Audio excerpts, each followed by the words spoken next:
The kołowrót, the name given to the shape here, was not invented by a neo-Nazi in the 90s. Random grandmothers do not exchange folk art decorated with Nazi symbols. Kołowrót, in its many forms, is simply a spinning shape and is about as ordinary as the English word pinwheel. I will pass this to the scholar Tomasz Kozinski. The 8-armed version of the cross is called kołowrotem. This is an ancient solar symbol known by many cultures including the Slavs. It appears as an 8-pointed cross inscribed in a circle and is swastikas superimposed on each other, which was supposed to symbolize the synchronicity of the sun and life. Also called kołowrotem, or simply koło odwozu, that means circular shape. The Slavs believed that the axis of the world resembled a large wheel, and such a wooden wheel was burned as part of a rite of honor on the summer solstice. Pictured here is one of the many practical uses of the turning wheel. Yes, that's all the word means. These are ornaments on a Russian hut with symbols of the sun and earth. Such images are known among other cultures. Terracotta female figures from Greek thieves from around the 7th century BC. The kołowrót was recreated by Stanisław Jakubowski. The shape he drew was made from references from archaeological finds. Jakubowski was a passionate anti-Nazi, and his entire preface to his book about Slavic gods is spent convincing Polish, French, and English readers to rally together and defeat Nazi Germany before it was too late. However, you should know that this version of 8-armed swastika was invented quite recently and was accepted as a sign of reviving paganism. There are also known artifacts that are difficult to assign, such as the 7 and 11-armed kołowrót visible in the photos below, and these are solar symbols carved into walls to protect houses. And if you are concerned that this author might be a neo-Nazi, he has an ongoing series of papers discussing the ways that neo-Nazis have tried to steal Slavic culture, something that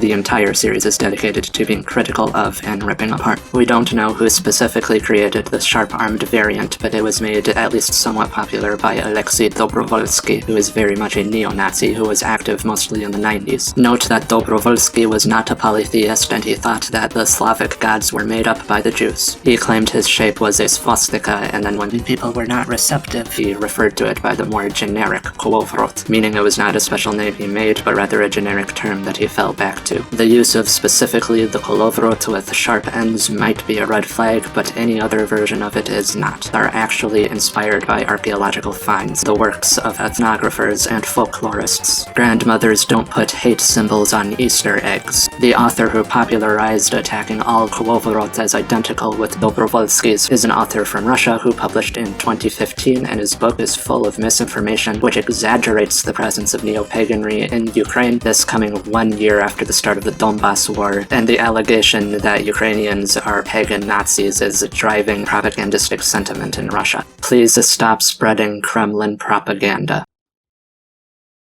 Footnote. Actually, maybe the kołowrót exists on some eggs, but it was never as important as the Christian cross. It was never the single main pagan symbol, and it was never a very common symbol. To which I say, yes, that's correct. I never said otherwise. You said that it was totally faked and it never existed at all, so now that you're shown to be wrong, you're moving the goalpost. My symbols and my religion are from Lesser Poland. I have nothing to do with whatever Russian Radnavary says kołowrót is the most common symbol of all time. I have nothing to do with the atheistic Nazi who denies and mocks my gods, but you still put idols of my gods on book covers to imply that I'm a Nazi because why exactly? Most of the footage in my videos aren't pagans, they're footage from museums and of Christian celebrations of the Christianized holidays, and they do not become Radnavary simply because they wear embroidery. If the Nazis ever look like me, it is because they're stealing from me. This is the same shtick, we've seen it all before.